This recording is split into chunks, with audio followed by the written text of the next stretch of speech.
Good morning, ma'am. My name is Mario C. Verzosa, third year from Bachelor of Secondary Education, and you is? I'm Earl General Miscal, 14 years old from Victoria High School. So, Earl Jan, I have a story here that I want you to read very carefully, and I want you to understand it because in the sa next natin na pagkikita, I will ask you some questions from this story, okay? I want you to... The Singa, how Singapore was named. Sang Nila Utama, an imaginative and adventurous king, was restless by nature and wanted to travel faraway places. He loved hunting wild animals. So when he heard that there were stags in the jungles of Tanhong Bantam, which were not easy to hunt, he was excited and took with him a great fleet of ships of to Tanhong Bantam. When the king arrived upon the island, he and his subjects had a hunting expedition that lasted several hours, slaying many wild and savage beasts, but no stags. This disappointed the king, for he had a sense of unfulfillment in his heart. Suddenly, a large stag Darted. darted out of the bush in front of Sang Nila Utama, giving the king a shock. But the king drew his silver dagger and hurled it, it at the stag, only grazing the animal. The stag began to run and the king pursued it. In those days, it was either your feet or nothing. The stag ran through the jungle and darted up an hill. The king followed the stag up the hill, but upon reaching the summit, the stag was nowhere to be seen. There was a large rock, so the king climbed it and looked at the island and sea spread out around him.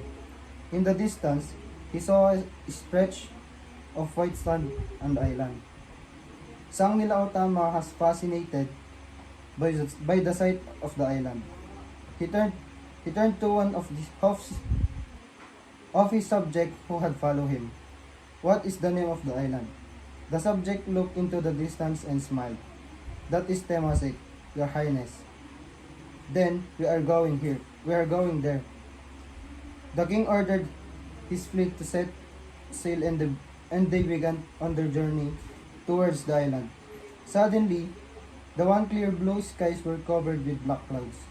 Heavy rain poured from them and strong bursts of wind threatened to tear the ships apart. The ship carrying Sang Nila Utama was in the very eye of the storm. The crew lowered the sails, started to bail the water from the ship and got of the cargo for jettisoning. However, an idea came to the king's head. He remembered a story of his grandfather told him of how one of his ancestors became the sea of the king, and that his crown was the only thing which belonged to his Ancestor. ancestor. He removed his crown immediately and threw it into the sea. All at once, the storm broke.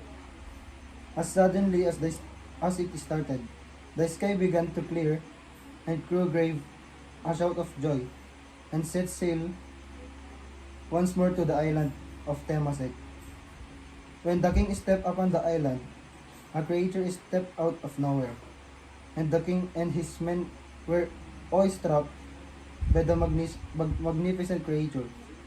It was large and moved with grace, had a black head, covered in a fairy mane, a whitish neck, and Whitish neck. a whitish neck, and a red body.